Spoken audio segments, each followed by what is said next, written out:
Because we love stories. Because we love music. Because we love our county. Nicky Price. BBC Radio Gloucestershire.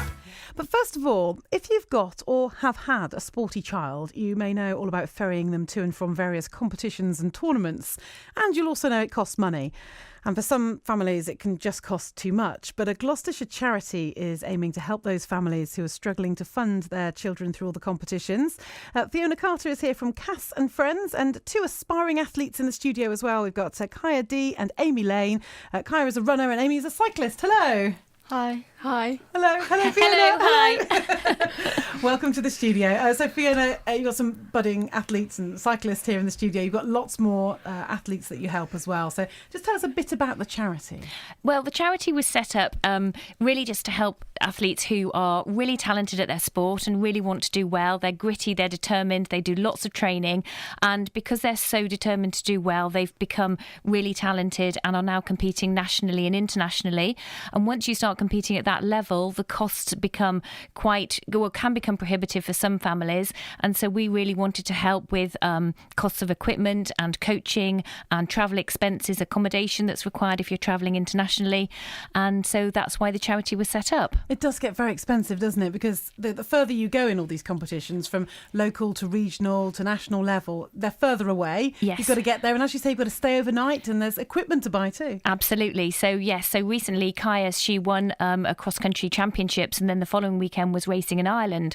So it's not just it's not just regional, it's international as well. We've got a tennis player who has to compete all over Europe in order to get a ranking for tennis, and then we've got other athletes who just need extra support with physiotherapy or additional coaching, because the coaching is 1-to-1 and physiotherapy costs can be £40 an hour. Yes, I know, it's very expensive, isn't it? Goodness me. Let's hear about Kaya's achievement then. So Kaya, it was the National Cross Country Championships. Just tell us about that. Where was it and how tough was it?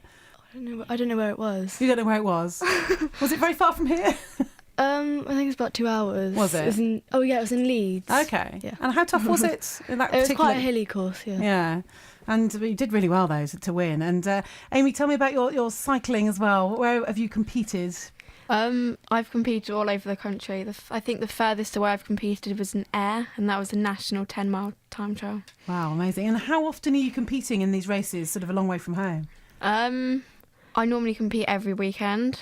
Sometimes they're in the West Midlands, sometimes they're anywhere, really. Yeah. And so, did your family kind of get in the car and drive you these long distances? Yes. I've got 3 other siblings, so it's a very long journey with loads of other go children. too? Yes. Everyone goes, everyone piles in the car? Yes.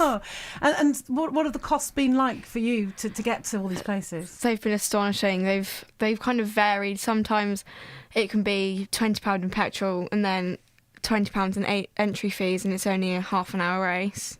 So it's really expensive. It is, isn't it? Yeah, to find that money when it's every weekend. And that's the thing, isn't it, Fiona? Once they get to this level, the competitions come thick and fast. Yes, and I think when you get to this level, the equipment that you use makes a massive difference as well. So Amy, being a cyclist, having a really good bike with good wheels can make a really competitive advantage. And so I think being able to buy the right equipment is really important for them. Yeah, and you've got to maintain that bike, haven't you? Yes, I've got to keep it clean and good working order. You have. And Kaya, presumably you need the best trainers too as a runner. Yeah. Yeah? Where's your next race then, Kaya? We're doing the London Mini Marathon. The same day as the marathon. Yes, of course. That you run in the morning, don't you? And you run the last few miles? It's the last 3 miles of the marathon course. Oh, fantastic.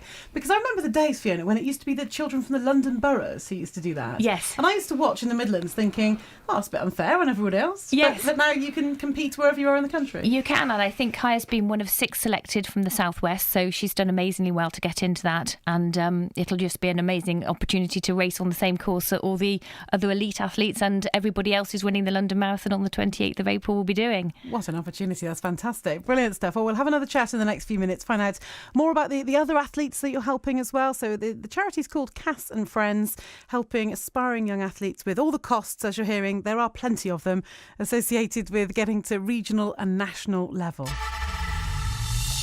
So more from Fiona, Kaya and Amy in the next few minutes here in the studio on the afternoon show.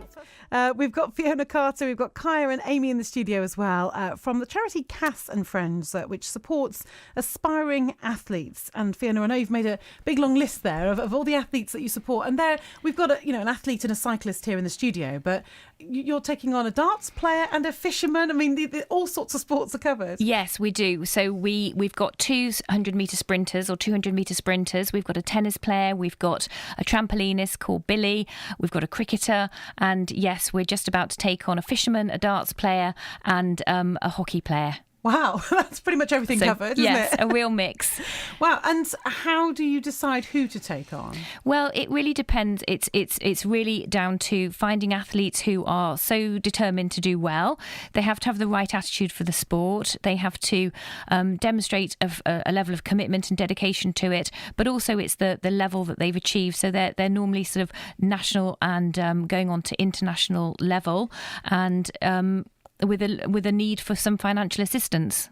So taking darts then as a sport, and maybe you're learning about darts as you go along, I don't know, but how many opportunities are there? How many tournaments are there for young people in darts? Are there many opportunities to succeed? Yes, I think there are. I think there's a tour that leads up to the World Championships, and the darts player that we're taking on board went to the World Championships last year and is hoping to qualify for the World Championships again this September, which is in Gibraltar. Again, it's the travelling, isn't it? And what your charity is doing is raising money to try and fund this travel to get to all the tournaments. Yes, it is. It's all about the travel, the accommodation costs required. So if you're racing, you really want to go to the race event or the location of the race the night before, so that you can get a good night's sleep, wake up, have breakfast, get the movement of the travel out of your legs, or if you're running, or if you're doing any sort of competing. Some people wouldn't be able to afford to go and stay the night before. They might have to get up very early in the morning and travel up that day. And particularly, as Amy was saying, she's got siblings as well. So it's maybe the parents could afford, one athlete to do this, but you might have more than one child in your family who has an expensive hobby. Yes, and quite often they are, because Kaya's sister is an extremely talented runner herself. And so, yes, often there are more than one athlete in the family. Wow. Now, Kaya, I've been hearing about your park run achievements. Now, park run, of course, Saturday mornings, 5K. People amble round or walk their dogs around the course sometimes, but tell us about the time that you put in. Oh, I did 17:53 at the park run. I was 4th back overall. That was brilliant. Swindon Park Run. Swindon Park. What's Swindon Park Run like? Is it a flat It's quite course? flat and it's on like a gravel track round Lydiard Park. Okay. And have you done many park runs in different places? Yeah, we do lots around this area. Great. So, and what do you prefer in terms of a course? I mean, because some runners love hilly courses and some runners love flat courses. I quite like it when it's like muddier and hillier, but we had to do like flatter ones to get ready for the London Marathon. Yeah, of course. Yeah. What was the National Cross Country Championships like? Did they put a few hills in there? Yeah, that was a very hilly one. It was like one big hill and then you went up and down it loads of times. Oh, honestly, I actually woun't find you doing it. And you actually love that? Yeah. And you love the mud? Yeah. Yeah, okay. Well, you're doing the right thing. You're doing the right kind of races, aren't you? And Amy, in terms of the courses, what do you prefer in terms of flat courses, hillier courses? I prefer doing hillier courses because there was one time, there was a midweek time trial that I did around Worcester with my dad, and I beat him in that. So I kind of prefer hillier courses because then I can be the best cyclist in the house at that. Best cyclist in the house. Well, there's something to aim for to start with. That's right. And what do you want to go on and do ultimately? I just want to go on and do the things that I love. I really, really want to be an international road rider.